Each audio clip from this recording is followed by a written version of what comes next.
علم اور عمل دونوں کا اشتراک اگر دیکھنا ہو تو اس عظیم المرتبہ شخصیت حضرت مولانا محمد اسجد صاحب قاسمی ندوی مدنی دامت برکاتہم کو دیکھیے، جن کو بہت بھرپور جوانی سے اہم طالب علم دیکھتے آئے ہیں، اور الحمدللہ حضرت شاہ حکیم محمد اختر صاحب رحمۃ اللہ علیہ، جن کی باتیں ان مسلمانوں کے ایمان والوں کے دلوں پر نشتر کی طرح چبھتی تھی اور لگتی تھیں، اس طرح وہ اللہ کے اس کے رسول کی محبت میں ایسا شعلہ جوالا بنے ہوئے تھے کہ جب وہ کوئی بات کہتے تھے تو انسان ان کی باتیں سنتا رہتا تھا۔ 2002 میں حضرت والا کو اس عظیم المرتبہ شخصیت سے خلافت ملی، اور اس کے بعد میں پھر علم اور عمل دونوں کو لے کے چلتے رہے، محنتیں کرتے رہے۔ آج مدرسہ دارالعلوم امدادیہ مراد آباد کے شیخ الحدیث بھی ہیں، وہاں کے محترم بھی ہیں۔ میں سمجھتا ہوں کہ سینکڑوں عربی اور اردو کتابوں کے مصنف بھی ہیں۔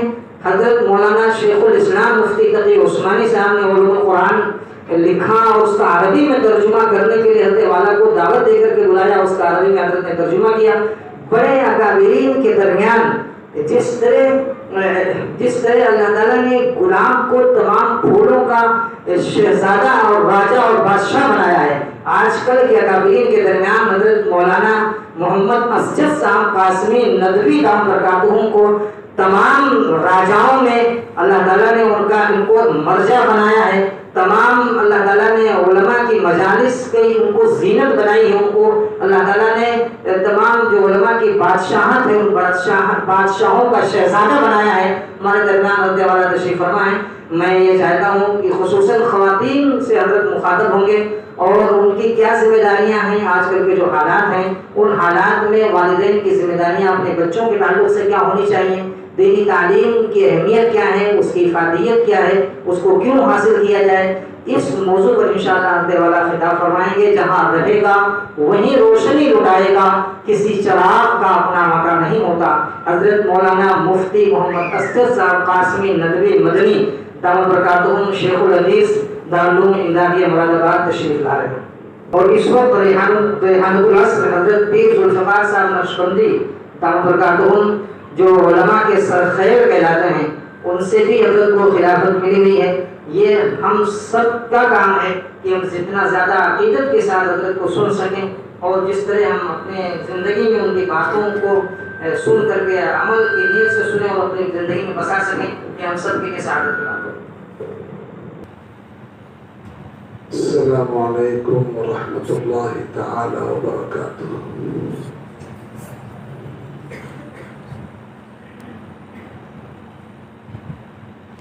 الحمد لله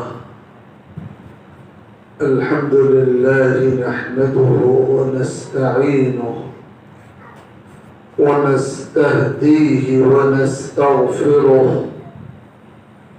ونؤمن به ونتوكل عليه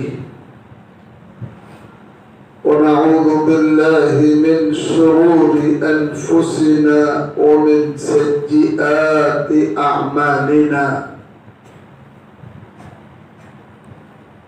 من يهده الله فلا مضل له ومن يضلله فلا هادي له، ونشهد أن لا إله إلا الله وحده لا شريك له،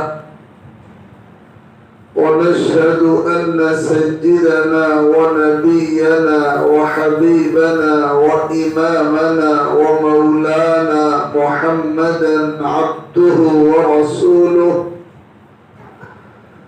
صلى الله تبارك وتعالى عليه وعلى آله وأصحابه وبارك وسلم تسليما كثيرا كثيرا. أما بعد، فأعوذ بالله من الشيطان الرجيم. بسم الله الرحمن الرحيم. وما كان لمؤمن ولا مؤمنة إذا قضى الله ورسوله أمرا أن يكون لهم الخيرة من أمرهم، ومن يعص الله ورسوله فقد ضل ضلالا مبينا. وقال عز شأنه: يا أيها الذين آمنوا قوا أنفسكم وأهليكم نارا وقودها الناس والحجارة عليها ملائكة غلاظ شداد لا يعصون الله ما أمرهم ويفعلون ما يؤمرون.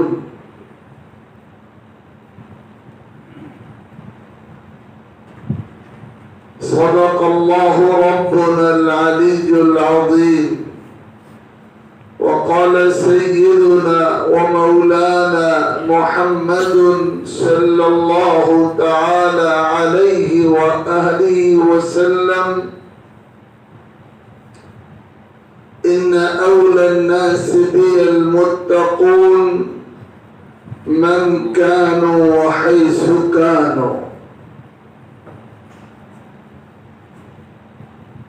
وأنا آخذ بحجزكم من النار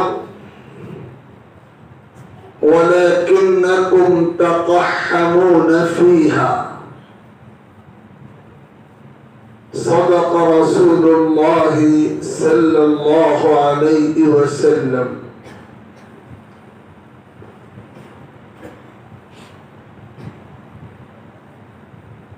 قابل احترام بزرگوں،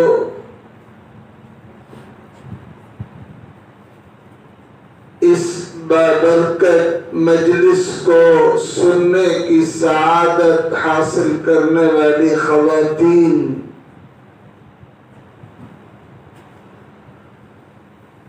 اللہ رب العزت کی بارگاہ عظمت میں جس قدر بھی شکر ادا کیا جائے کم ہے کہ اس نے اس بابرکت اور بافیض دینی درسگاہ کے زیر سایہ اپنے اس گھر میں منعقد ہونے والی اس ایمانی اور روحانی مجلس میں ہم کو اور آپ کو شرکت کی سعادت سے نوازا ہے۔ اللہ رب العزت ہمارے یہاں جمع ہونے، حاضر ہونے، موجود و شریک ہونے کو حسن قبول عطا فرمائے۔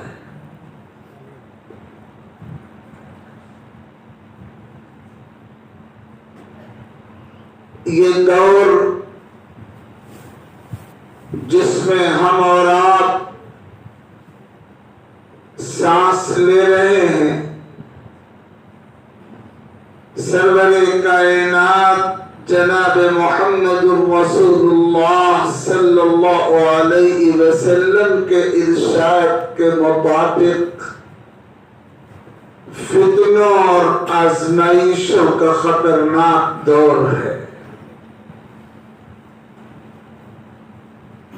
اور دیکھنے والے دیکھ رہے ہیں اور سننے والے سن رہے ہیں کہ ایک ایسا تسلسل ہے فتنوں کا، لگاتار آنے والے فتنے، ایک فتنہ ختم نہیں ہوتا کہ دوسرا فتنہ اس سے زیادہ خطرناک سامنے رونما ہو جاتا ہے۔ کتنی بار آپ کے کانوں سے آقا کریم صلی اللہ علیہ وسلم کی یہ مبارک حدیث گزری ہے کہ قیامت کے قریب تاریک رات کے ٹکڑوں کی طرح فتنے ہوں گے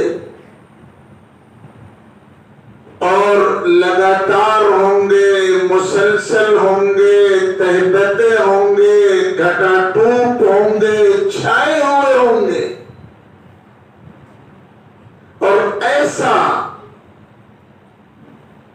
نحوست کا زہریلا اثر ان فتنوں کا ہوگا. يصبح الرجل مؤمنا ويمسي كافرا ويمسي مؤمنا ويصبح كافرا يبيع دينه بعرض من الدنيا.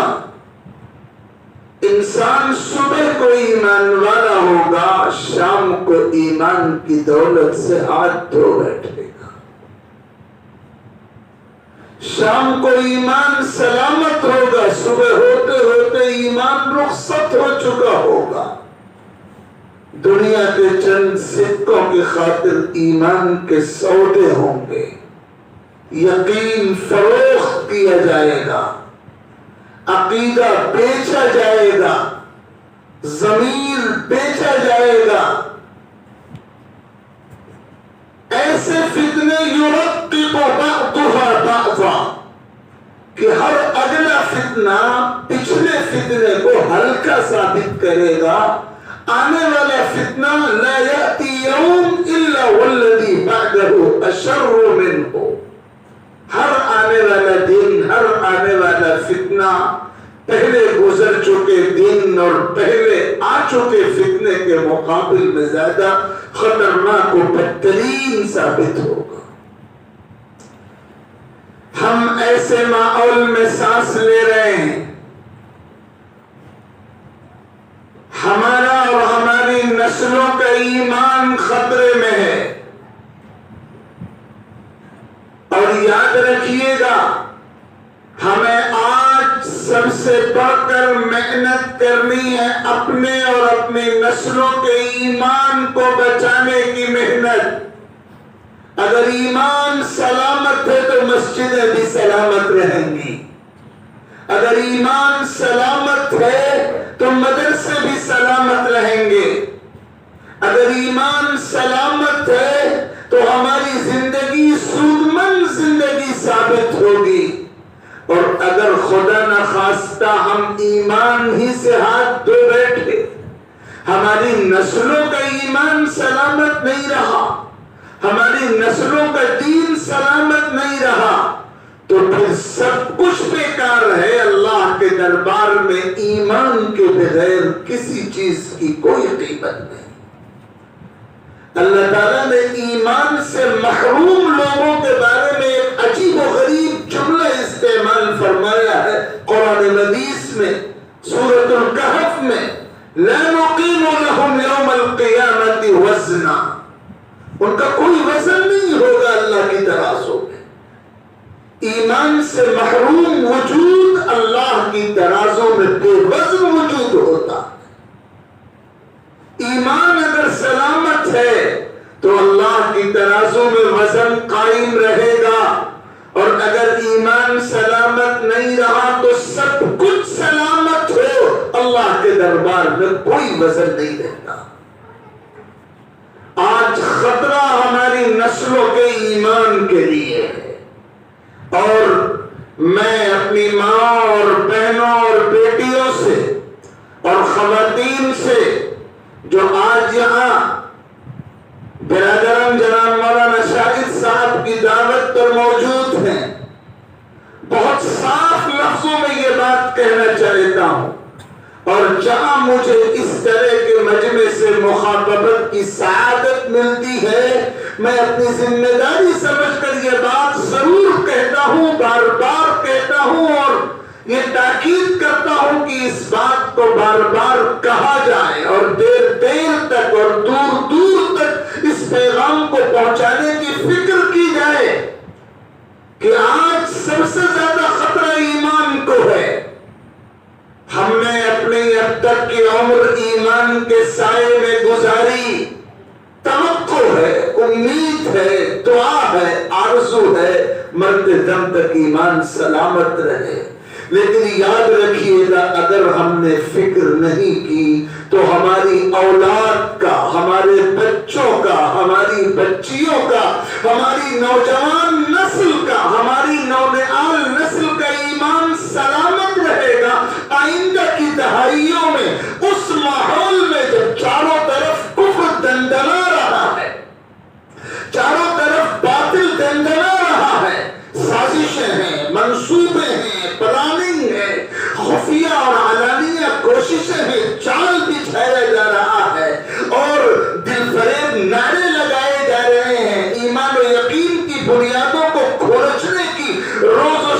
مستقل محنتیں ہیں، دنیا کے اعلیٰ دماغ اسی محنتوں میں لگے ہوئے ہیں، ہماری نسلوں کا ایمان سلامت رہے گا اس کی کوئی گارنٹی نہیں۔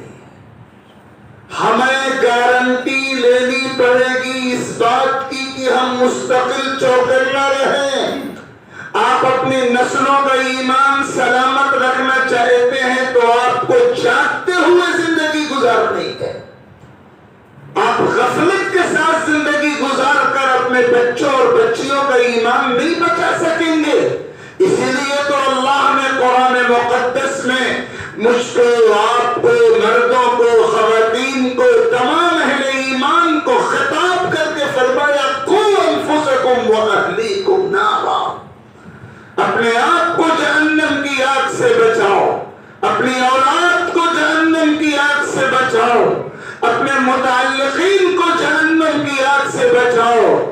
آقا کریم جب صحابہ کے مجمع کو خطاب کر رہے ہیں تو فرما رہے انا آخذ بحجزکم عن النار، مسلمانوں میں تمہاری کمر پکڑ پکڑ کے تم کو جہنم کی آگ سے روکنے کی فکر کرتا ہو، لیکن تم مانتے نہیں ہو۔ تفلتون من یدی، تم میرے ہاتھوں سے چھوٹ چھوٹ جاتے ہو، میری پکڑ میں نہیں آتے اور بالآخر جہنم کا ایندھن بن جاتے ہو۔ اپنے ایمان کو سلامت رکھنے کی فکر تو ہمیں کرنی ہی کرنی ہے، اپنی اولاد اور اپنی نسلوں کے ایمان کو سلامت رکھنے کی فکر کرنی پڑے گی۔ آقا کریم صلی اللہ علیہ وسلم کی احادیث اگر آپ اس حوالے سے دیکھیں اور قرآن مجید کی آیت میں جو ہدایات دی گئی ہیں ان ہدایات کو اگر آپ غور سے پڑھیں، اپنے آپ کو جہنم کی آگ سے بچاؤ، اپنی اولاد کو جہنم کی آگ سے بچاؤ، اور یاد رکھو اپنی نسلوں کو جہنم کی آگ سے بچانے کا فارمولہ اس کے سوا کچھ نہیں ہے کہ اپنی اولاد کے ایمان کو سلامت رکھنے کے جتن کرنے شروع کر دو۔ اپنی اولاد کے ایمان کو بچاؤ۔ اللہ کے دربار میں تم سے ہرگز سوال نہیں ہوگا کہ تم نے اعلیٰ تعلیم اپنی اولاد کو دی یا نہیں۔ میں اللہ کے گھر میں یہ بات کہہ رہا ہوں اور یہ بات علی وجہ البصیرت کہہ رہا ہوں اور حالات کے پورے تجزیے کے بعد کہہ رہا ہوں۔ اللہ کے دربار میں ہرگز والدین سے سوال نہیں ہوگا، ہرگز گارجین سے پوچھا نہیں جائے گا کہ تم نے اپنی اولاد کو اعلیٰ تعلیم دلائی یا نہیں، تم نے اپنی اولاد کو ڈگری ہولڈر بنایا یا نہیں، تم نے اپنی اولاد کے معاشی مستقبل کا انتظام کیا یا نہیں، ہرگز سوال نہیں ہوگا۔ لیکن اگر ہم نے اپنی اولاد کے ایمان کی حفاظت کا بندوبست نہیں کیا تو ہم اللہ کے دربار میں مجرم ہوں گے، کٹگھرے میں کھڑے ہوں گے۔ وہ والدین مجرم ہوں گے جو اپنی اولاد کے ایمان کی حفاظت کا انتظام نہ کریں۔ اور کیا عجب ایسے والدین کو انہی قاتلوں کے زمرے میں کھڑا کیا جائے جنہوں نے دنیا میں اپنے ہاتھوں اپنی اولاد کو قتل کیا۔ جو جرم اپنی اولاد کو قتل کرنے کا جرم ہے، اپنی اولاد کے ایمان کی حفاظت کا انتظام نہ کرنے کا جرم بھی اسی کے برابر جرم ہے۔ اسی لیے علماء نے لکھا ہے کہ قرآن مجید میں جو ہدایت دی گئی وَلَا تَقْتُلُوا أَوْلَادَكُمْ، اپنی اولاد کو قتل مت کرنا۔ ہم جب یہ آیتیں پڑھتے ہیں اور قرآن مجید کا ترجمہ اور تفسیر اور تاریخی پس منظر دیکھتے ہیں تو ہمارے سامنے اسلام سے پہلے کے زمانے جاہلیت کا وہ نقشہ آتا ہے جس میں اہل عرب اپنی بچیوں کو پیدا ہونے کے بعد زندہ دفن کر دیا کرتے تھے اور بہت سے بدنصیب اپنے بچوں کو، لڑکوں کو بھی قتل کر دیا کرتے تھے۔ اور قرآن کے بیان کے مطابق کبھی تو عار اور ذلت کی بنیاد پر یہ کام ہوتا تھا اور کبھی افلاس اور فقر کی بنیاد پر یہ کام ہوتا تھا، اور کبھی افلاس اور فقر کے مستقبل کے اندیشے اور وہم کی بنیاد پر یہ کام ہوتا تھا، اور آج اس میں بہت سے اسباب اور ایڈ کر لیے جا سکتے ہیں۔ اس میں برادری کا فرق اور خاندانی فرق اور عار، اور اس کے علاوہ اپنی جھوٹی رنائیں اور اولاد کا غلط راستے پر جا پانا، مختلف اسباب جمع ہو گئے ہیں اولاد کے قتل کے، اولاد کو مار ڈالنے کے۔ یہ پس منظر ہمیں ملتا ہے قرآن کی آیت کا، قرآن کے اس حکم کا کہ اپنی اولاد کو قتل نہ کرو، لیکن وہ علماء جو قرآن کے کسی بھی حکم کو وسیع تناظر میں دیکھتے ہیں، وسیع دائرے میں دیکھتے ہیں، اور قرآن کی ہدایت کو پوری زندگی پر عملی طور پر منطبق کرتے ہیں، ان کا یہ کہنا ہے اپنی اولاد کو دینی تعلیم و تربیت سے محروم رکھنا، اپنی اولاد کے ایمان اور یقین کو محفوظ رکھنے کی فکر نہ کرنا، یہ بھی اپنی اولاد کو قتل کرنے کے جرم کے برابر جرم ہے، یہ بھی اپنی اولاد کو قتل کرنے کے زمرے میں آتا۔ آپ اس کو ہلکا معاملہ مت سمجھیے۔ جو والدین، جو باپ، جو ماں، جو گارجین اپنی اولاد کی دینی تعلیم و تربیت کی فکر نہیں کر رہے ہیں، جن کا ٹارگٹ صرف اسکول کی ماڈرن اعلیٰ تعلیم ہے، جن کا نشانہ صرف ڈگریاں ہیں، جن کا نشانہ صرف اعلیٰ درجے کی سندوں کا حصول ہے، جن کا نشانہ صرف اس قابل بنا دینا ہے کہ ان کے اعلیٰ درجے رائج الوقت معیار کے مطابق اعلیٰ درجے کے رشتے ہو سکیں، وہ کمانے کے قابل ہو سکیں، اپنے پیروں پر کھڑے ہو جائیں، ایسے بچے اور بچیاں جن کا نشانہ صرف یہ ہے، اور جن کو فکر نہیں ہے اپنی اولاد کی دینی تعلیم کی، جن کو شعور نہیں ہے ان کے ایمان کی حفاظت کا، جن کو احساس نہیں ہے ان کی دینی تربیت کا، جن کو احساس نہیں ہے کہ اس دنیا کے بعد جو قبر کی دنیا برزخ کا عالم ہے،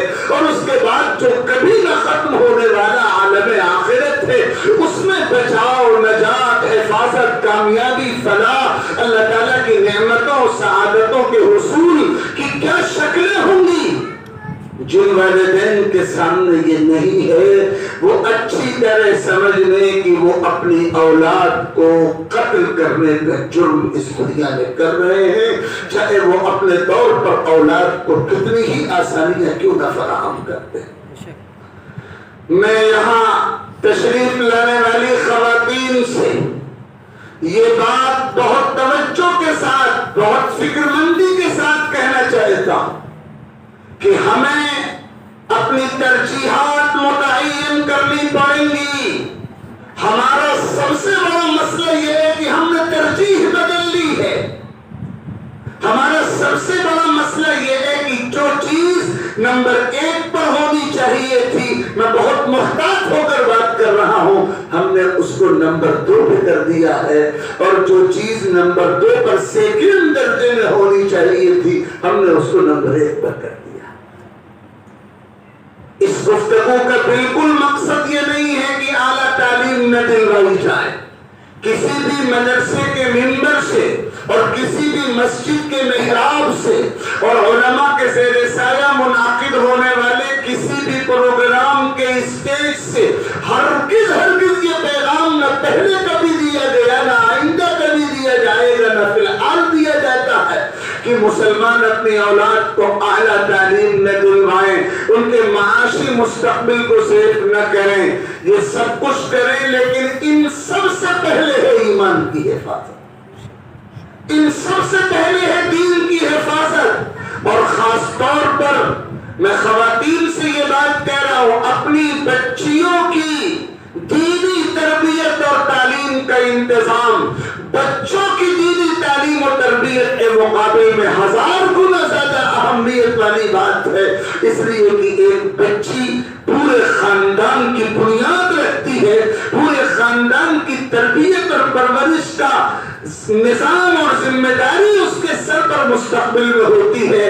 اگر خواتین اپنی بچیوں کے لیے خصوصیت کے ساتھ اس بات کی فکر کر لیں، اس بات کا اہتمام کر لیں کہ ان کی ایمانی تربیت، ان کی دینی تعلیم، ان کے ایمان و یقین کے تحفظ کا مضبوط بندوبست کرنا ہے، تو یہ آخری درجے کی ایمانی فکر ہوگی، اور اس کے جو مثبت اور مبارک اور خوشگوار نتائج و اثرات ہوں گے اس کی برکتیں سب کو محسوس ہوں گی۔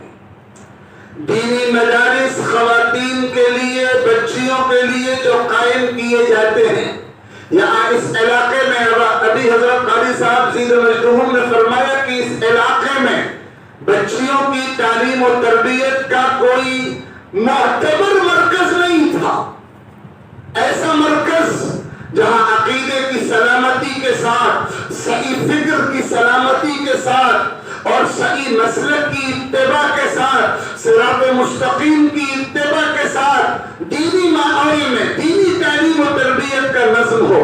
اللہ تعالیٰ بیش از بیش جزائے خیر عطا فرمائے مولانا شاہد صاحب کو، ان کے رفقا کو، کہ انہوں نے یہ نظام بنایا۔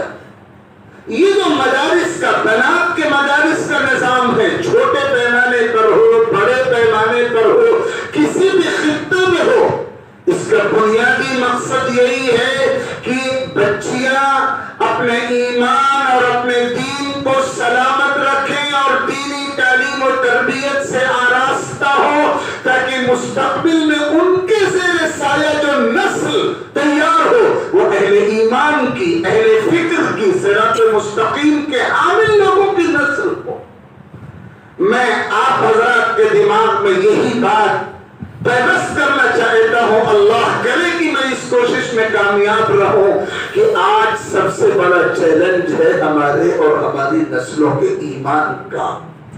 آپ جائزہ لیں، پوری دنیا کا باطل ایک پلیٹ فارم پر متحد ہے، اور اس کو اور کھول کر اگر سمجھیں، تمام یہودی لابیاں، تمام کرسچین مشنری لابیاں اور تمام غیر مسلم طاقتیں، وہ اس ملک کی ہوں، مختلف ٹائٹلوں سے محنت کر رہی ہیں، ان کے نام لیے جانے کی ضرورت نہیں، نام آپ کو معلوم ہے، یا دنیا میں کسی بھی انداز میں کام کر رہی ہے، پوری دنیا کا باطل ایک جگہ اکٹھا ہے اور ایک پروگرام کے ساتھ اکٹھا ہے، ان کا ایک ہی ایجنڈا ہے، ایک نکاتی ایجنڈا، اور وہ ایجنڈا ہے مسلمانوں کی نوجوان اور نونہال نسل کو ایمان اور یقین کی بنیادوں سے محروم کر دینا۔ ایک ایجنڈا ہے، اسی ایجنڈے پر محنت ہو رہی ہے، ٹائٹل کتنا ہی خوبصورت کیوں نہ ہو، پیچھے ہدف، ٹارگٹ، موٹو، نشانہ ایک ہے، ایک ہی نشانے پر کام ہو رہا ہے۔ ایمان اور یقین کی بنیادوں کو کھرچ دیا جائے، اس کی شکل یہ بھی ہے کہ مرتد بنا دیا جائے، اس کی شکل یہ بھی ہے کہ نام کا مسلمان رہنے دیا جائے، دماغ میں مغالطے بھر دیے جائے، شک پیدا کر دیا جائے، تسبسب پیدا کر دیا جائے، احکام اسلام اور قانون اسلام کے حوالے سے بے اعتمادی پیوست کر دی جائے، وہ نام کا مسلمان ہو اور وہ مسجد میں بھی آ جایا کرتا ہو، وہ دینی کام بھی بظاہر کر لیتا ہو، لیکن اس کے دماغ میں الجھنیں بھر دی جائیں، شک بھر دیا جائے، بے چینی پیدا کر دی جائے اسلام کے حوالے سے۔ آپ غور کیجئے کیا ایسا ہو رہا ہے یا نہیں ہو رہا ہے؟ مسلمانوں میں ایک طبقہ ہے ایسا، ایک بہت بڑا طبقہ ایسا تیار ہو گیا ہے جو اسلام کی تعلیمات پر اطمینان اور اعتماد نہیں محسوس کرتا، اسے نکاح کا نظام، طلاق کا نظام، اسلام کا آئینی نظام، وراثت کے قانون کا نظام اور دیگر تمام جو اسلام کے پرسنل لا سے متعلق، فیملی نظام سے متعلق قوانین و احکام ہیں، اس پر اشکالات ہیں۔ جو باطل محنت کر رہا ہے وہ دل ہی دل میں خوش ہو رہا ہے کہ ہم جو چاہتے تھے وہی ہو رہا ہے۔ کتنی ایسی خواتین تیار ہو گئیں جن کو اسلام کے نظام طلاق پر اعتراض ہے، جن کو اسلام کے نظام وراثت پر اعتراض ہے، جن کو مرد کے گھر کا سربراہ ہونے پر اعتراض ہے۔ کتنی ایسی خواتین تیار ہوئی ہیں اور یہ تیار ہوئی ہیں اس ماحول کے نتیجے میں جو ماحول پوری دنیا کا باطل اسلام کے خلاف تیار کرنا چاہتا. آپ اس کو اصل ارتداد نہ مانیں، لیکن یہ ارتداد کی طرف، ارتداد کی منزل کی طرف تیز رفتاری کے ساتھ بڑھتے ہوئے قدم ہے یا نہیں ہے؟ یہ صورتحال ہے. اپنے ایمان کو بھی سلامت رکھنے کی فکر کرنی ہے، اپنی اولاد کے ایمان کو سلامت رکھنے کی فکر کرنی ہے، اور کھلی آنکھوں سے دیکھنا ہے کہ حالات کس رخ پر جا رہے ہیں اور باطل کس طرح ہمارے اور ہماری نسلوں کے ایمان و یقین کے در پہ ہے اور ہم کو ایمان اور یقین کی بنیادوں سے محروم کر دینا چاہتا. حضور اکرم صلی اللہ علیہ وسلم نے مدینہ المنورہ میں جو سماج تیار کیا تھا، صحابہ کا سماج، صحابیات کا سماج، اس سماج میں حضور پاک صلی اللہ علیہ وسلم نے سب سے بڑھ کر، سب سے زیادہ اہتمام کے ساتھ جو چیز پیدا کی تھی وہ تھا ایمان اور یقین پر پختہ اطمینان و اعتماد. ایسا ایمان، ایسا یقین کہ پھر لاکھ دنیا چاہے اس میں تزلزل نہ پیدا ہو، لاکھ دنیا کوشش کرے اس میں ڈگمگاہٹ پیدا نہ ہو. آج ہمیں اپنے اور اپنی نسلوں کے ایمان و یقین کو غیر متسلسل پختہ ایمان و یقین بنانے کی محنت کرنی پڑے گی. اس دور میں بھی باطل طاقتوں نے بار بار چاہا تھا ایمان اور یقین کی بنیادوں سے محروم کرنے کی کوشش کی تھی، مردوں پر بھی اور خواتین پر بھی محنت کی گئی تھی، لیکن آفری ہو، شاباش ہو، ہزاروں سلام ہو ان صحابیات، ان اہل ایمان خواتین پر جنہوں نے اپنے ایمان اور اپنے یقین کی دولت کی مرتے دم تک حفاظت کی. آپ تاریخ پڑھیے حضرت سمیہ بنت خیاط رضی اللہ تعالی عنہا کی جو والدہ ہیں سیدنا حضرت عمار ابن یاسر رضی اللہ عنہما کی، اور زوجہ محترمہ ہیں حضرت یاسر رضی اللہ عنہ کی، کہ کس طرح انہوں نے حق کی خاطر اپنی جان کی قربانی مکہ المکرمہ میں پیش کی.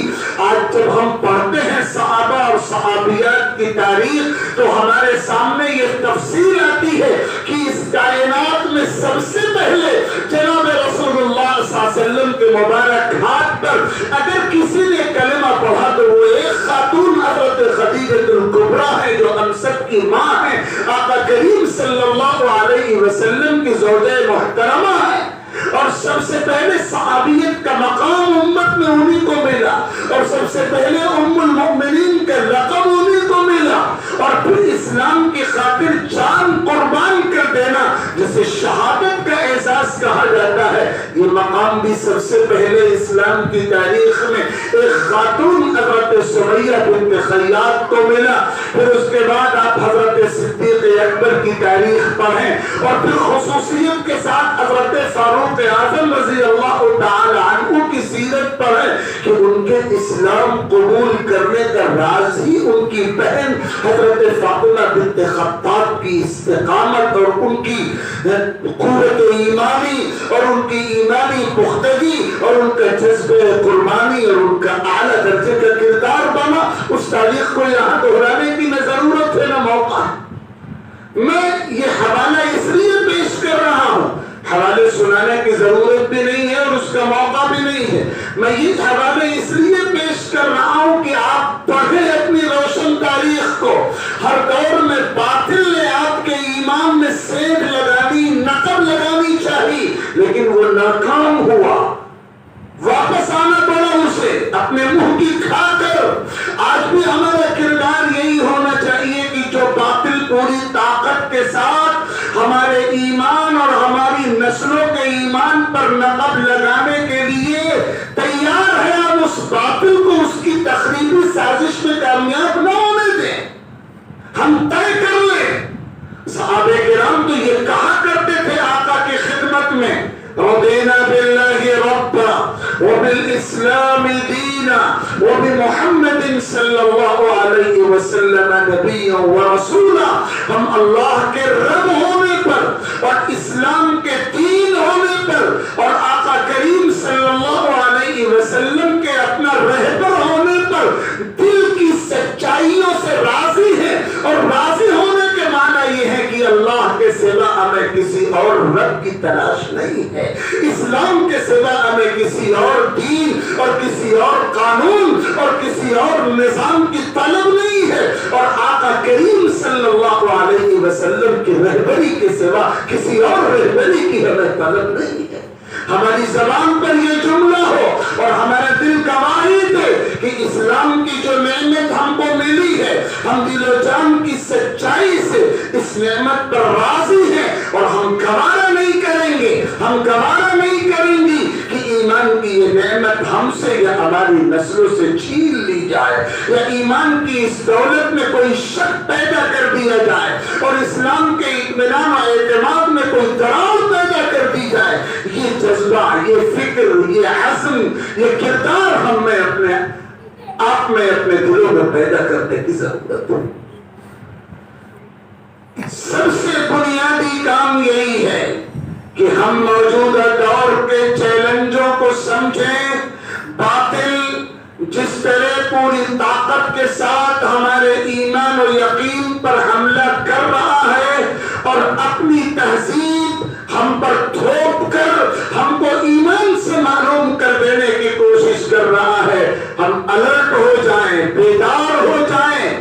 عجیب بات یہ ہے کہ اگر ہم میں سے کسی کی جیب میں کوئی قیمتی دولت ہوتی ہے، چند ہزار روپے ہوتے ہیں، یا کسی خاتون کے جسم پر یا اس کے پرس میں زیورات ہوتے ہیں، تو ہم اس کی حفاظت کے لیے بالکل 100% الرٹ اور چوکنا ہوتے ہیں۔ ہم کہیں جا رہے ہوتے ہیں تو بھی ہماری پوری توجہ اسی پیسے، اسی زیور پہ ہوتی ہے، اور ہم یہ سوچتے ہیں کہ اگر ایک لمحے کے لیے بھی ہم غافل ہو گئے تو کہیں ایسا نہ ہو کہ اچکے اور پیچھے لگے ہوئے چور اور رہزن موقع کا فائدہ اٹھائیں اور دولت چھین نہ لے جائیں۔ حالانکہ پیسہ ہو، روپے ہو، زیورات ہو، یہ دنیا کی وہ حقیر دولتیں ہیں کہ اگر وہ ایک مرتبہ ضائع بھی ہو جائیں تو ان کا بدل موجود ہے، ان کا متبادل موجود ہے۔ آپ سوچئے کہ دنیا کی اس حقیر پونجی کے لیے ہم اس قدر الرٹ و چوکنا ہے، اور وہ ایمان جو ہمارے پاس سب سے قیمتی دولت ہے، وہ دین جو ہمارے پاس سب سے بڑی پونجی ہے، اور جس کو لوٹنے کے لیے پوری دنیا لگی ہوئی ہے، پوری دنیا کا باطل لگا ہوا ہے، ہم اس کی حفاظت کے لیے ذرہ برابر بھی چوکنا نہیں ہوتے، ذرہ برابر بھی فکر مند نہیں ہے، ذرہ برابر بھی الرٹ نہیں ہے۔ یہ بہت افسوس کا مقام ہے، اور یہ اسی وقت ہوتا ہے جب ایمان کی صحیح عظمت دلوں میں نہیں ہوتی۔ یہ پیغام آپ سب تک منتقل کرنا آج کی اس مجلس کا بنیادی مقصود ہے کہ اس ایمان اور اس دین اور اس یقین کی عظمت کو، اہمیت کو، مقام اور مرتبے کو سمجھیے جو اللہ تعالیٰ نے موروثی طور پہ آپ کو عطا فرمایا، اور آپ کو اس کے لیے کوئی قربانی نہیں دینی پڑی۔ آپ کے والدین مسلمان تھے اس لیے آپ مسلمان رہے، آپ کا خاندان ایمان والا تھا اس لیے آپ ایمان والے ہیں۔ ایمان والا بننے کے لیے آپ نے کوئی قربانی نہیں دی، لیکن ہاں ایمان پر خاتمہ ہو اس کے لیے قربانی دینی پڑے گی۔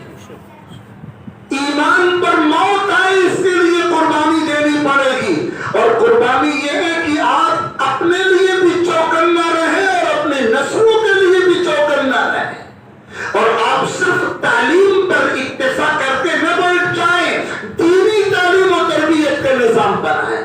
یاد رکھیے اپنی اولاد کے ایمان کی حفاظت کے دو ہی راستے ہیں، ان کی دینی تعلیم کا مضبوط انتظام اور گھر کی دینی تربیت کا مضبوط انتظام۔ تعلیم اور تربیت، گھر کے ماحول میں تربیت کا نظام ہو اور ان کے لیے انتظام ہو. ہرگز یہ کہنا مقصود نہیں ہے کہ آپ کسی خاص نظام سے لازمی طور پر جڑیں. آپ کل وقتی مدرسے میں بھیجیں, جز وقتی مدرسے میں بھیجیں, مدرسے کے نظام سے جوڑ کر ترتیب بنائیں, پرائیویٹ ترتیب بنائیں. آپ کی ذمہ داری ہے اپنی اولاد کی دینی تعلیم کا انتظام کرنا. یہ نعمت مدرسوں کی شکل میں موجود ہے. آسانی کے ساتھ انتہائی بہترین ماحول میں بچوں کی اور بچیوں کی تعلیم و تربیت کا نظام موجود ہے. اور نعمت کی قدر کی جائے تو اللہ تعالیٰ انعامات سے اور اعزازات سے مالا مال فرماتے ہیں, اور نعمت کی ناقدری کی جائے تو بے توفیقی ہوتی ہے. تو اس لیے میں خواتین کی خدمت میں بہت ادب کے ساتھ اس مجلس کے واسطے سے یہ گزارش پہنچانا چاہتا ہوں کہ آپ ایمان اور یقین کی عظمت کو سمجھیے, حالات کو کھلی نگاہوں سے دیکھیے اور اندازہ لگائیے کہ دنیا کا رخ کیا ہے. دنیا اس وقت اپنے آخری انجام کی طرف بڑھتی جا رہی ہے. جو صبح بھی ہوتی ہے قیامت قریب آتی جا رہی ہے. فتنوں کا زمانہ قریب آتا جا رہا ہے. دجالی نظام پوری طاقت کے ساتھ اس دنیا پر مسلط ہونے کے لیے تیار ہے. اور ایسے میں وہی لوگ اپنے ایمان کو سلامت رکھ سکیں گے جو فکر مند ہوں گے, جو چوکنا ہوں گے. غفلت کی نیند سونے والے یا صرف کھانے اور پینے کا نام زندگی سمجھنے والے کبھی بھی اپنے ایمان و یقین کو سلامت اور محفوظ رکھنے میں کامیاب نہیں ہو سکیں گے. اس کے لیے ضروری ہے کہ آپ اپنی اولاد کی دینی تعلیم و تربیت کا مستقل انتظام کریں, گھر کے ماحول میں دینداری پیدا کریں, دینی مذاکروں کا نظام گھر میں بنے, اسلامی کتابیں گھروں میں پڑھی جائیں, ان کی تعلیم کا انتظام کیا جائے. ایسے آڈیو بیانات اور ایسے ویڈیو پروگرام سنے اور دیکھے جائیں جو ایمان و یقین کی جڑوں کو مضبوط کرنے والے پروگرام ہو, اور جن سے ایمان اور یقین کی عظمت دلوں میں پیوست ہوتی ہو. اور اس کے ساتھ ساتھ ہم اس بات کی کوشش کریں, پہلے اپنے آپ سے, پھر اپنے گھر سے, پھر اپنے خاندان سے, پھر اپنے علاقے اور خطے سے, کہ ہم اسلامی اور ایمانی تہذیب کو بنیادی طور پر فروغ دیں. ہمارا کلچر ایمان و قرآن کا کلچر ہے, ہمیں اس کلچر کو فروغ دینا ہے, اس کلچر کو پروموٹ کرنا ہے. غیروں کا کلچر, غیروں کی تہذیب کو نہیں. بدقسمتی یہ ہے کہ ہم نے غیروں کی نقالی میں اپنے آپ کو اتنا آگے بڑھا لیا ہے کہ اب ہماری تمام تقریبات بھی غیروں کی نقالی میں ہو رہی ہیں, ہمارے پہناوے غیروں کی نقالی میں ہو رہے ہیں, ہمارے سارے معاملات غیروں کی نقالی میں ہو رہے ہیں. ہمیں اپنے ایمانی اور قرآنی کلچر کو فروغ دینے کے لیے محنت کرنی پڑے گی. اور اس کے لیے سب سے بڑی بنیاد یہ ہے کہ ہم 100% شرعی پردے کا ماحول اپنے گھروں میں قائم کریں. وہ گھر جہاں شرعی پردہ نہیں ہوتا وہ ایمانی اور قرآنی کلچر کے مطابق زندگی گزارنے والا گھر نہیں ہے. پردے سے محروم کلچر جاہلیت کا کلچر ہے, غیر اسلامی کلچر ہے. میں یہاں موجود مردوں سے بھی یہ بات کہہ رہا ہوں اور خواتین سے بھی یہ بات کہہ رہا ہوں کہ جو بھی یہاں موجود و حاضر ہیں وہ طے کر لیں کہ گھر کے ماحول میں شرعی پردے کا نظام قائم کرنا ہے. اور بشعور ہونے کے بعد, بلوغ تو آگے کا مرحلہ ہے, بشعور ہونے کے بعد سے بچیوں کو مکمل شرعی پردے کے نظام کا عادی بنانے کی محنت کی جائے. یہ بہت بنیادی چیز ہے. بگاڑ پوری طاقت کے ساتھ سماج میں آ رہا ہے. ایک بگاڑ تو وہ ہے جو ایمان سے محروم کر دینا چاہتا ہے, جس کا تذکرہ میں نے اب تک کیا. اور اس کے بعد مرحلہ بمرحلہ بگاڑ کی دوسری شکلیں ہیں, بے پردگی کے سیلاب کی شکل میں, اور اس کا بھی سرا جا کر کے آخر میں ارتداد اور ایمان سے محرومی ہی سے ملتا. اپنے گھر میں شرعی پردے کا ماحول، شرعی پردے کا نظام قائم کریں۔ اسلام نے جو پردے کا نظام دیا ہے کیسا بابرکت نظام ہے۔ جب پردے کا لفظ بولا جاتا ہے تو کچھ حضرات یہ سمجھتے ہیں کہ شاید نقاب کی چادر ہی کا نام پردہ ہے۔ جی نہیں، نقاب کی چادر اس نظام کا ایک پارٹ ہے، اس نظام کا ایک حصہ ہے، اور اسلام کا جو پردے کا نظام ہے وہ بہت وسیع نظام ہے۔ اور اگر آپ تفاسیر پڑھیں قرآن مجید کی، دسیوں آیات میں یہ مضمون آیا ہے اور سینکڑوں احادیث میں یہ مضمون آیا ہے۔ اگر آپ آیات و احادیث پڑھیں تو یہ حقیقت آپ کے سامنے آئے گی کہ اسلام نے تو سب سے پہلا درجہ یہ رکھا ہے کہ عورتیں بغیر کسی شرعی یا طبعی ضرورت کے گھر سے باہر نہ نکلیں۔ گھر کی چہار دیواری کا پردہ، وَقَرْنَ فِي بُيُوتِكُنَّ، ازواج مطہرات سے کہا گیا، پیغمبر کی بیویوں سے، امت کی ماؤں سے کہا گیا اپنے گھروں کی چہار دیواریوں میں رہو۔ اور یہ بھی فرمایا گیا اقرب ما تکون المرأة من وجه ربها وهي في قعر بيتها، کہ عورت اپنے پروردگار کی خوشنودی کے سب سے زیادہ قریب اسی وقت ہوتی ہے جب وہ گھر کی چہار دیواری کے پردے میں ہوتی ہے۔ تو پردے کا تو سب سے پہلا درجہ یہ ہے، لیکن ظاہر ہے کہ اسلام تو دین فطرت ہے۔ بہت سی مرتبہ گھر سے باہر جانے کی ضرورت ہے تعلیم کے مقصد سے اور کسی اور ضرورت سے، وہ ضرورت شرعی بھی ہو سکتی ہے، وہ طبعی بھی ہو سکتی ہے، وہ دینی بھی ہو سکتی ہے، دنیاوی بھی ہو سکتی ہے، وہ معاشرتی بھی ہو سکتی ہے، تجارتی بھی ہو سکتی ہے۔ گھر سے باہر نکلنے کی ضرورت ہے تو پھر شریعت نے اگلا مرحلہ یہ بتایا کہ اگر عورت گھر سے باہر نکل رہی ہے تو اس کا پورا سسٹم ہے، اور وہ سسٹم یہ ہے کہ بغیر شدید ضرورت کے باہر نہ نکلے، اپنے شوہر یا اپنے گارجین یا اپنے والدین کی اجازت کے بغیر نہ نکلے، اور نقاب کی سر سے لے کر پیر تک ایسی چادر میں ملبوس ہو کر نکلے جس سے اس کے جسم کے اعضاء کسی کو نظر نہ آئیں، اور بجنے والے زیورات اس کے جسم پر نہ ہو، اور خوشبو دوسروں کو محسوس ہونے والی اس نے نہ لگا رکھی ہو، اور مردوں کے مجمع میں خلط ملط نہ ہو، الگ تھلگ ہو کر چلے۔ پورا نظام ہے۔ احادیث مبارکہ میں دس گیا۔ ضرورت اس بات کی ہے کہ ہم پردے کے نظام کو پڑھیں۔ خواتین کی ذمہ داری ہے کہ اپنے وجود پر پردے کے نظام کو لاگو کریں، اور مردوں کی ذمہ داری ہے اپنے گھر کی خواتین، اپنی بیویوں، اپنی بہنوں، اپنی بیٹیوں، اپنی بچیوں پر پردے کا نظام نافذ کریں۔ خوشی سے نافذ نہ ہو سکتا ہو تو جبرن نافذ کریں۔ شریعت کے نظام کو پوری طاقت کے ساتھ نافذ کرنا ذمہ داری ہے۔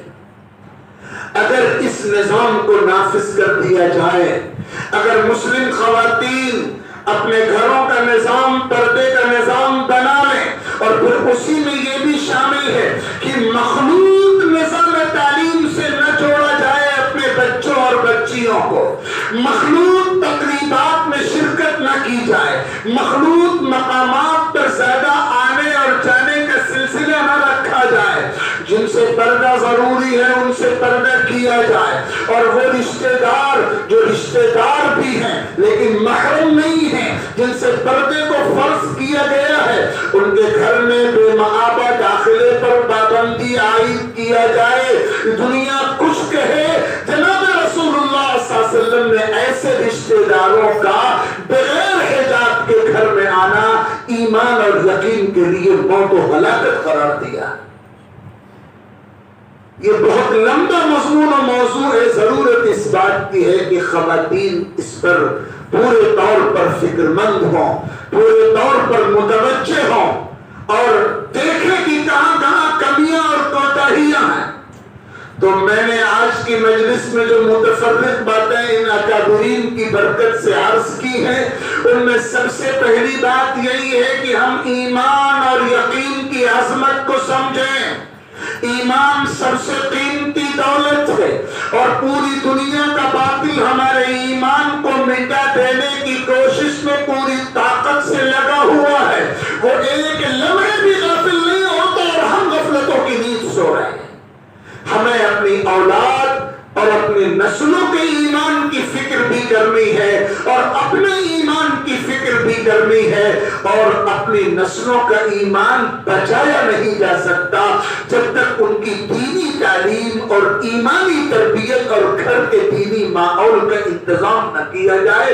اور ایسے میں ایسے مدارس جو خواتین اور بچیوں کے لیے بھی اور بچوں کے لیے بھی تعلیم و تربیت کا مثالی نظم کرتے ہیں، ان کی اہمیت، ان کی قدر و قیمت بڑھ جاتی ہے. ضرورت اس بات کی ہے کہ خواتین خصوصیت کے ساتھ یہ طے کریں کہ انہیں اپنی بچیوں کو اسی نظام سے جوڑنا ہے، اپنے بچوں کو اسی نظام سے جوڑنا ہے. ان کے ایمان کو سلامت رکھنے کے لیے، ان کے یقین کو سلامت رکھنے کے لیے، ان کا ایمان مضبوط ایمان بن جائے، ایسا ایمان جس سے پھر دبایا نہ جا سکے، خریدا نہ جا سکے، کمزور نہ کیا جا سکے. اس ایمان کی تعمیر کے لیے، اس ایمان کے استحکام کے لیے یہ فیصلے کرنا ہے. ایک بنیادی بات تو میں نے یہ عرض کی. اور دوسری بات، بے پردگی کا فتنہ اور غیر اسلامی کلچر کا فتنہ پوری طاقت کے ساتھ ہم پر مسلط ہے. ہمیں اپنے گھر کے ماحول میں پردے کے نظام کو نافذ کرنے کی ضرورت ہے. اور بے پردگی اور بگاڑ جن راستوں سے آتا ہے ان تمام راستوں کو بند کرنے کی، ان تمام سوراخوں کو پاٹ دینے کی ضرورت ہے. یاد رکھیے، چوکنا رہیں گے تبھی گھر محفوظ رہے گا. آپ ہرگز مطمئن ہو کر نہ بیٹھ جائیں کہ الحمدللہ ہمارا گھر سلامت ہے. اگر آپ کے سامنے آگ لگی ہوئی ہو اور آپ مطمئن ہو کر سو جائیں کہ ہمارے گھر میں تو آگ نہیں ہے، تو یہ مطمئن ہو کر سو جانا سب سے بڑی حماقت ہے. وہ آگ جو سامنے لگی ہوئی ہے، اس کے شعلے اگر آپ غفلت میں رہے دھیرے دھیرے آپ کے گھر میں داخل ہوں گے اور آپ کے گھر کو جلا کر رکھ دیں. بگاڑ کا سیلاب پوری طاقت کے ساتھ سماج میں داخل ہوا ہے. اور اگر ابھی آپ کے گھر میں داخل نہیں ہوا لیکن دروازے پہ آپ کی دہلیز پر پہنچ چکا ہے، اگر آپ نے ابھی سے اس پر بند لگانے کی کوشش نہیں کی تو سیلاب آپ کے گھر میں داخل ہوگا اور داخل ہونے کے بعد پھر افسوس کا ہاتھ ملنے کے سوا کوئی چارہ نہیں رہے گا. اس لیے ابھی وقت ہے، ابھی ہوش کے ناخن لینے کا وقت ہے. ابھی ہم کو الرٹ ہونا پڑے گا اور اپنی اولاد کے ایمان اور کردار کی حفاظت کی فکر کرنی پڑے گی. یہی وہ بنیادی پیغام ہے جو آج کی اس مجلس سے ہم کو لینا چاہیے. اللہ تعالیٰ جزائے خیر عطا فرمائے محترم المقام جناب مولانا شاہد صاحب کو، ان کے رفقا کو، کہ انہوں نے محنتوں کے ساتھ، مجاہدوں کے ساتھ اس ادارے کو آگے بڑھایا ہے. اور ابھی حضرت قاری صاحب جی نمجدہم نے صورتحال بتائی. اللہ تعالیٰ ان سب حضرات کی اور ہمارے دوست حضرت مولانا اسلم صاحب تشریف فرما ہے، اللہ تعالیٰ ان سب حضرات کی مخلصانہ کوششوں کو قبول فرمائے. اور مجھ حقیر کو یہ عزت بخشی کہ میں اپنی چند متفرق اور بے ربط گزارشات آپ کی خدمت میں پیش کروں. اللہ تعالیٰ اس پر ان حضرات کو جزائے خیر اور اجر جزیل عطا فرمائے. اور جو کچھ کہا اور سنا گیا ہے اس کہنے والے کو بھی اور تمام سامعین و سامعات کو عمل کی توفیق عطا فرمائے. آمین. وآخر دعوانا ان الحمد للہ رب العالمین.